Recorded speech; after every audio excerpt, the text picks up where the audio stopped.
Austin Rivers versus Nas Core, game 30. Who wins? I mean, complicated question. Could go two ways. I go Nas, just because we've seen this story before. The amount of pros that have come into the one-on-one space and like fully don't understand what it is. And we see them get beat consistently. But if they take it serious and if they lock in, as we've also seen on the other end, Jerome Randall, one prime example of that, playing against another top 5 player, they take it serious. Like, obviously their skill is unmatched. Their talent level is unmatched. So they take it serious. They lock in. They prepare for a one-on-one game. Yeah, the pro can take it. But yeah, I've seen this story too many times. I'm gonna go Nas. I'm totally with you. And if Austin were to go into it like how he has been, his attitude towards it, he would probably lose. But then if he really pays attention to the space, goes on YouTube, watches this, consults with people, trains against other players in the 1v1 space, I think his talent would inevitably win it, and then he would get the win. But if he doesn't take it seriously, it's probably over. Yeah, I think. Have you ever played FIBA 3-on-3 basketball? 100%, 3x3. Did you, the first time you played, did you go into it thinking like it's just half court, it's 3-on-3, it's gonna be so much easier? Yeah, 100%. That's essentially what 1v1 basketball is. We've all played it. We all grew up playing it, so we all think like it's very easy to get out there and play. But it's a different sport, and if you're there in person, you can really appreciate it. But it's a mixture of boxing and martial arts with basketball. It's a little bit more physical. It's more about playing to 30. It's not about what you can do for 5 or 6 points. It's what you can do all the way up to 30, and that's really what makes the game. We've seen plenty of talented people get in there and play and compete and look really good for a few possessions. But at the end of the day, like going to 30 you're basically preparing for an hour game of 1v1 against someone else who does not want you to win. I wouldn't compare Austin Rivers to Jay-Z, but if you threw Jay-Z in a 3-round battle versus Loaded Lux, I think Loaded Lux is getting the win, right? There you go. It's just different. Same, but different. Yeah. What do you think makes a good 1v1 player, especially in the YouTube space? It's 4 dribble max, right? Game 30. You check it up top. What makes a good 1v1 player opposed to a good 5-on-5 player? Oddly enough, it is kind of typically the players that didn't make it in 5-on-5, but were very skilled, kind of didn't get the opportunities, make the best 1v1 players, because you kind of got to have a chip on your shoulder. It's not about what you do for that 30 points, but it's how prepared are you for this game? Now, asking a player that plays 82 games in a year, you're going to train 80% of the time and only play 20% of the time. They're looking at it like, what do you mean? Now we got to play more games. But these guys that are playing these one-on-one games, they're training, especially the guys around the top 5 or 6, they're training 2 to 3 times a day. They're training like they're playing professional basketball. They train like overseas players. They train like NBA players, but then they might play 1 game a month. So I think that it's more of a mentality. It's more of an attitude. Like all these guys are skilled. Obviously, you can't get out there and be successful and not be skilled, but it's more about the mental side of it, more about the preparation and just having that kind of chip on your shoulder of, I want to win at all costs. It does feel what Austin Rivers plays is that he's a one-on-one player playing 5-on-5 at times. Though he did adjust to a role with James, right? He played a long time in the league as a role player, but there is a very one-on-one aspect to his game. Yeah, and that's why I say skill-wise, he'd be fine. Like I don't think anyone's questioning his skill. He kind of got criticized a lot, actually, in the NBA for being too much of an ISO or 1v1 player. Ball stopper for sure. Yeah, ball stopper. The way he plays too, it's not much flow. It's like he's stopping, he's playing. He's in his spot. And oddly enough, he'd be better in the NBA today's game. He actually fits more of today's game than he did, 10 years ago. So this is definitely not a knock on Austin. I know obviously the fans, internet fans, want to take it whichever way, either side you're on, they want to take it to the extreme.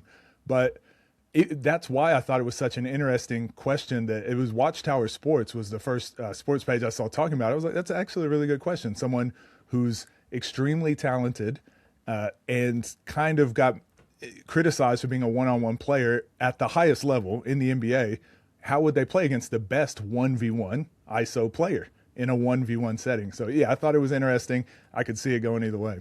And he was a plus defender in the league. Like, he was solid on defense, which helps you one-on-one as well. It's not like he hasn't seen anything like Nas in his life, right? Like, he guarded very good players, and he guarded them well.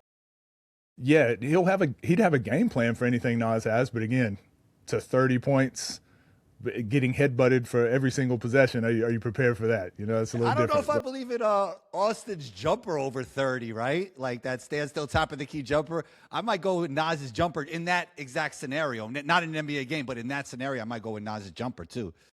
And that's the thing. Like, again, if you put them on a 5-on-5 court, any of us would be silly to say Nas is a better basketball player at 5-on-5. But again, 1-on-1, it's just a different sport. So once you see like the way you have to create space, it's more of a FIBA style than NBA style. So in FIBA, they allow you to chest up and play a lot more physical. But as long as they're in their own cylinder, they can kind of hit you on the arms. They can be a lot more physical up top. In the NBA, you can't touch a shooter at all. Like you have to get out of their way. The 1v1 setting has a lot of physicality. So if you're not used to creating that space, and playing through, you know, Kobe talked about playing through the elbow tap. If you're not used to doing that, like you really struggle to get your shot off.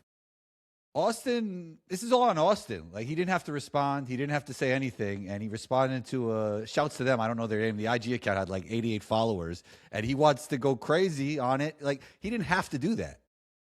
Yeah, I found it interesting. At first I was like, is this a PR move? Is he playing 4D chess, just trying to stir up some drama?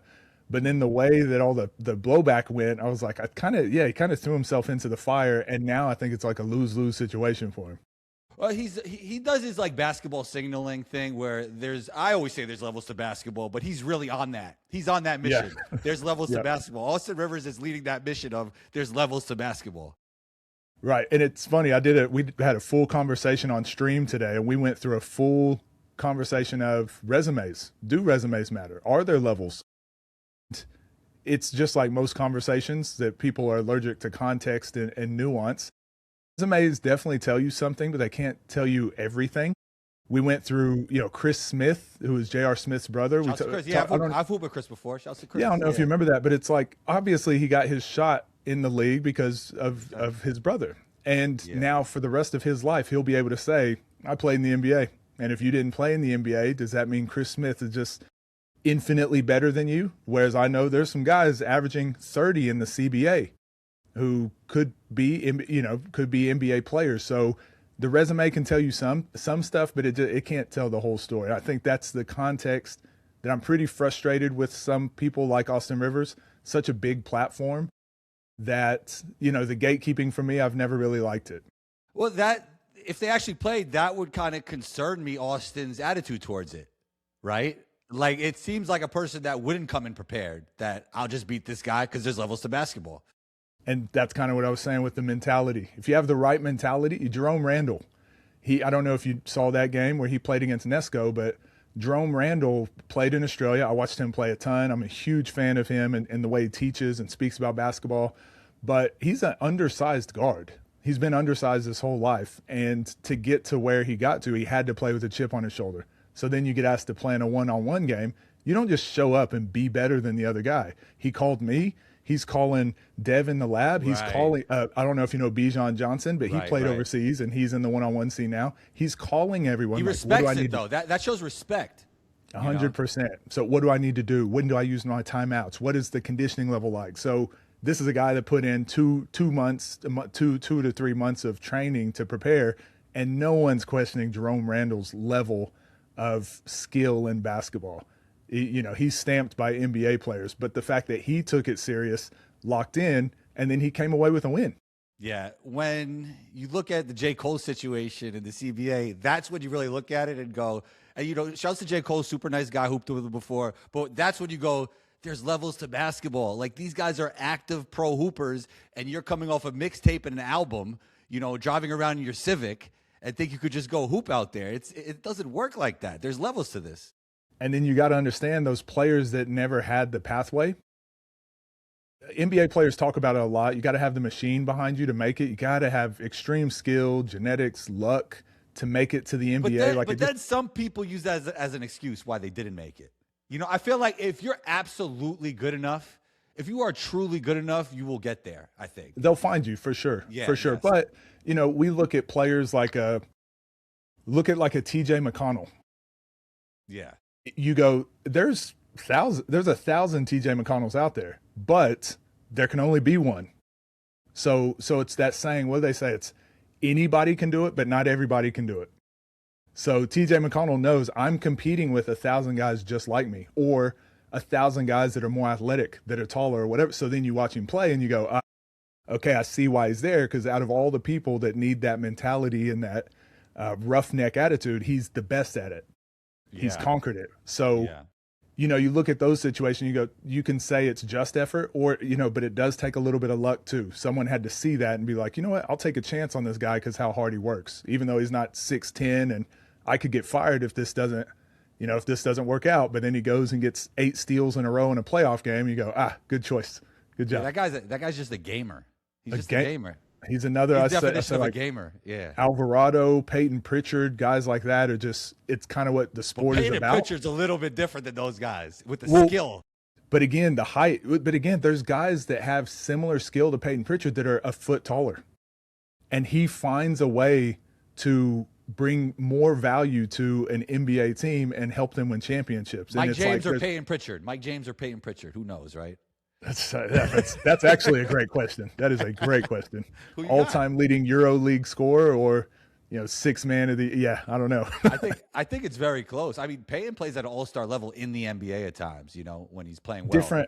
Different roles, starring in their roles. You know, I think Mike James he wants to be the go-to guy, and probably why he chose EuroLeague over NBA. Then you look at Peyton Pritchard, he's happy to be a winner. Like, whatever he needs to do to win, he'll fill those roles. So someone that comes in and only hits buzzer beaters, like, I didn't even know that was a role. I didn't even know there's a role for that. You have Jason Tatum, you have Jaylen Brown, but you need a guy to come in and hit half quarters. Yeah, shoot, I'll do that. I got you. The NBA is so much about just fitting a niche. Like, you don't have to be a top 500 player in the world, but if you just fit around another star really well, I mean, you got a job. Yeah. So really, it's those best. It's like the best 50 players.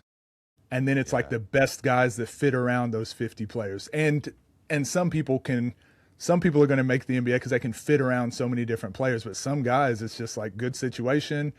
It just, and I say this too, the NBA is a lot about entertainment and selling jerseys too. And I think that has to be, and that's still a skill. I bring up LaMelo Ball all the time. Like, he's number 10 in jersey sales, and he's never made the playoffs. But we would not say he's not a good player because he's never made the playoffs. It's just one of those weird situations that we know he's good enough to be in the NBA. We don't know where he fits. We don't know how he wins games. We don't know what's going on. We haven't figured it out, but he deserves to be there. Yeah, I agree with you. And I'm sure the coach knows, because some of the stuff he does has to be frustrating. I mean, he got some funky one-leg threes off Euros. I don't know what he's doing out there. He passed up a layup on a fast break just 2 nights ago and shot a 3. Made it. Yeah. He's still playing for his dad in his head, for sure. Yeah, 100%. 100%. It's about the views. That team is super fun. Yeah, they really are, especially with Con Knipple. You know, adding him was, again, another winner. It's like the piece that they kind of needed. Who would you draft number 1 this year? I don't know. We're in a weird era of, like, I do think the fit matters, but I've always said draft the person that's, like, not going to get you fired. AJ.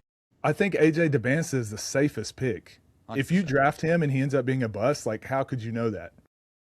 100%. But I think his floor is probably the highest out of all the players.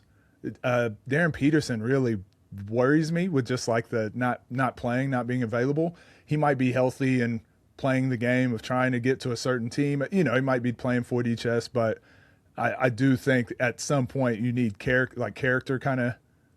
You're drafting character too, and it kind of worries me there. So I would say AJ DeBansa is probably the safe choice. You think Cam's game? We just talked about, like, you got to be a star, fit an NBA niche. Where does Cam fall in that for you? Man, it's so tough. I just feel like Timmy? Is he? No. yeah. Like Drew Timmy is a top, in my opinion, top 250 basketball player in the world, but he doesn't fit in the NBA. You know, well, even though he's in the NBA. More of a EuroLeague player, oddly enough. 100%. Yeah, it's just tough. I always say there's only 10 teams or so that are competing for a championship each year. So the other 20 teams, they have different roles. It's like, we just need to sell enough jerseys, or we just need to be entertaining enough, or we need to tank for the next year. So I just feel like most people are drafting based around that. They're not really drafting around trying to win a championship. So we're, as fans, we think like, who's the best player? Who got it? I mean, I think most teams probably aren't drafting for that. Right. What's one thing you believe about skill development that others might find crazy? I think that it's like any sport. It's as simple as you want to make it. It's as complicated as you want to make it. I think you think there's an over intellectualization? I probably didn't say that word right, but over intellectualization. There you go. 100%. It's tough because to be a skills trainer, to be a skills coach, to be a coach, really, you kind of have to oversell yourself and what you can do, because otherwise you're not going to get people to train or to coach. But that's also one of the worst attributes of a leader, of a coach, at the same time. So it's really the people that can find that perfect balance. I've got infinite respect for them, just because, like, how do you, I don't know, the guard whisperer? Yeah. I feel like I don't know him personally, but I know who you're talking about. Yeah. I feel like he's someone that has like a really good balance of it, but he doesn't get a lot of views. He's probably not making a lot of money on the social media side, but literally just the training side, he probably does pretty well for himself. Someone like that, but then he's never going to blow up and be the most popular skills trainer online because he's not doing all the flashy, crazy things. So again, like I said, it's as simple as you want to make it, or as complicated as you want to make it. At the end of the day, like, it's usually pretty simple. The best players, like if you just pick the best player, if you have the two best players on your team, you're probably going to win more games. So as a skills trainer, if you have the most talented kids coming through your facility, like, I mean, you're probably doing pretty good for yourself. Like, you probably don't really have much to do with it, Yeah, so I bumped it. Like I was at All-Star Weekend. I bumped into some of the traders. I definitely won't say his name. That trade the best players in the world. And I want to ask him like the kind of questions that I've asked you about skill development. And bro, the way he looks at skill development, I was like, this doesn't make any sense to me, like at all. Maybe I don't know. He started talking about boxing. He started like I was like, what? So it's like, I mean, I think anybody could trade the best players in the world, to be honest, Agreed. And coaching, what it really is at the end of the day, it's just about developing humans, but through sport. So something I've been working on in the background, but basically it's just like you're coaching the person. So some kids that you coach, you're going to be able to go into, I don't know, Michael Lancaster, he has like a full vocabulary and full dictionary of how every step and every turn and twist and all these things. And I'm like, that's for a very small, specific set of players.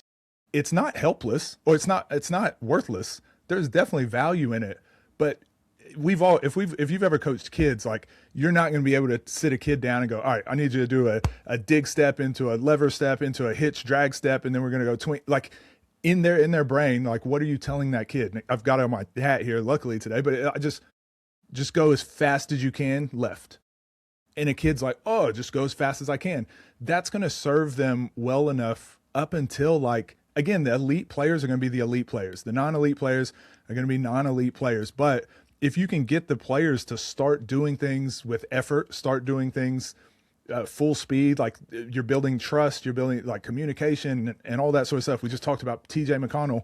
All of those things are skills that you can really control. Then each player is going to be like, okay, how far can I go into detail with this kid? I'm going to watch his game film. We're going to talk about each step. You're wasting steps. You're going actually 3 inches too far to the right. You could be going straight past his foot. Look, you're leaving 3 inches on the table. Most kids, most players I work with, we're not breaking it down like that. I just go, why are you not sprinting ahead? Yeah. Why are you not in the right spot? What were you thinking on this play? Like, it almost has nothing to do with skill development. It's more teaching the player, coaching the person. So I think when your business is selling skill development, when you're a hammer, every problem looks like a nail. Bro, I just feel like that's the main. That's in life. That's so real in life. Like everything, bro. Everything is like that. Like if you take a kid who's to a specialist that's a specialist in something, they're gonna say like that's their issue, no matter what. That's the problem. They're never gonna find nothing. Yep. It's like going to a mechanic, and I think that's kind of my biggest issue with. Again, I've spoken about this ad nauseum. I've taken a little break from it, but the skill development kind of sector of especially basketball, but just youth sports in general, is just. I just see at times it just ramps up and gets so complicated and convoluted, and trainers are competing against each other and all these different things. Where I'm like, man, at the end of the day, it is not. Kobe didn't get to where he was at by doing that. Like Jordan, like take all the best players, they didn't get there from that. But at some point they did use some of those techniques and some of those skills. But like at the end of the day, the most important things are like, go play basketball. Coach, I don't make a lot of shots. What should I do? Shoot the ball more. Are you shooting much? No, like 10 times a day. Maybe 50. Try 50 a day. See if that helps. Yeah. Like usually most problems are very, very simple to solve. So we saw in the Olympics, everybody's catching up. The last like 7 or 8 MVPs have been international players. Do you think that comes down to skill development? I think it comes down to what we value here in America. Again, I think it's like bigger, better, like new flashy toys. In the NBA, you listen to Adam Silver. This is the leader of the commissioner of the top league in the world. You listen to him talk about the NBA, and it's always about views, highlights, dunks. It's always like these things that are nice, entertainment. They're always talking about different the celebrity side of it. He's doing what he's supposed to do, right? Which is sell more eyes to the game. Yeah. But if you talk to a lot of other, I don't know if you've ever been to Europe and spoken to like any of those club coaches or just organizations. I played in Denmark, so it's a lot more prestigious, and it's a lot more about loyalty. It's a lot more, like I said, character. Winning matters. Yeah, I mean, team matters more there. Individual matters more here. That's it. Yeah. And so I think at the end of the day, I always talk about this, when your focus keep the main thing. When you start making it about the dunks and the highlights and views and these other things, you losing focus a little bit of like what's actually really important. So for me, winning at the top level, winning should be the most important thing. Yeah. I don't want to sound like the old guy in the room, but social media, I mean, you could look good on a 30-second clip. I mean, that's not keeping the main thing. No, 100%. And I agree with you. But the worst part is a lot of coaches and a lot of people that are in positions of power and decision-making aren't good at deciphering that data either. So they see a 30-second clip and they go, this is who this player is. And it just kind of spins its way. Because again, to get to those levels as a coach, just coaching isn't good enough anymore. You got to have a resume. You got to have followers. You got to have your social network. You got to have these other things. So I just feel like basketball isn't about winning. We rarely talk about who's winning the most games. It's typically like who's scoring the most points, who's got the most assists, who's got the most steals. We're not talking about who's the best defender. We're saying who has the most steals, who has the most blocks, who has the most dunks, who's making the extra pass. Nobody's saying that. No one's saying who is leading the league in paint touches. Right. Or they're talking about like again, Con Knipple, how invaluable he's been for that team. There's more there than just shooting threes. It's like his effort, relentlessness, always ready. That guy doesn't stop moving on offense. Doesn't stop moving. But whenever they say who's going to win Rookie of the Year, it's like, well, Cooper Flagg, blah blah. And I love Cooper Flagg. These are two of my favorite players. But I'm like, the way we talk about the sport is not based on winning or how much you impact winning. It's about stats and flashiness and whatever. So I think that eventually starts to spin itself, and we kind of end up in this weird path where we are now, where the NBA is, I say it's 50% entertainment or more. I really struggle to watch it until playoffs and really even the second round. But last year, watching the Oklahoma City Thunder, watching the Pacers, I'm like, wow, this is what it could be all the time. But then you watch the regular season come back the next year, and I'm like, I can't even, this is hard for me to watch, man. Is it hard for you to watch? Do you watch more one-on-one than an NBA? I watch far more one-on-one. I watch more WNBA, Unrivaled. I watch high school ball, college. I watch anything else other than, I watch Turkish EuroLeague. I watch anything other than the NBA regular season. That's crazy. Well, you could start watching soon because the playoffs are here. The playoffs are coming up, so now I'm going to have a lot of basketball to watch. So I do love the NBA. I say it's hard for me to care when it's hard for me to care about winning if winning doesn't matter. Yeah. When the playoffs come and winning matters, it gets a lot more fun. Yeah. Where can we find you, man? I love everything you're doing. I've been watching the videos. Where could everybody else find you? Appreciate you having me on. Mr. Coach Midrange is my Instagram I've made now, and that's where I do all my business stuff now. But yeah, that's also my YouTube channel where I pretty much spend every waking hour that I have, I'll be over there. Mr. Coach Midrange. You're doing a lot of live streams, right? Over there? A lot of live streams. Yeah. Yeah. I used to do those videos just by myself, and I was like, I might as well let other people watch me work, and now everyone enjoys it and I have a good time. So yeah, it's a good way to get some work done. to take this full circle and end the conversation, do you think there's any chance that Austin Nas happens? There's a 50% chance I think that it happens. Wow. The one-on-one space is growing and the money is very good. I mean, especially with the interest this has right now. It's hot right now. They better get on it now. And they got Combo talking about it on the show. Come on, man. If Austin Rivers doesn't do it, though, someone else will. Yeah. And that's why I think he'll do it. That's interesting. I mean, I think people want to see that more than any. People could shift their attention at any point, but people really want to see that right now. And it means so much more than just Nas versus Austin. That's why it's a big deal. Yeah, and we've seen this at different levels, varying degrees, but this is probably the most profile NBA player, someone with a large platform, talking about the 1v1 space when it's at its highest as well. So I think you're completely right. This is like the moment, and this is why everyone's interested to see, because you have a side. You're either with the YouTube guys or you're with the NBA guys.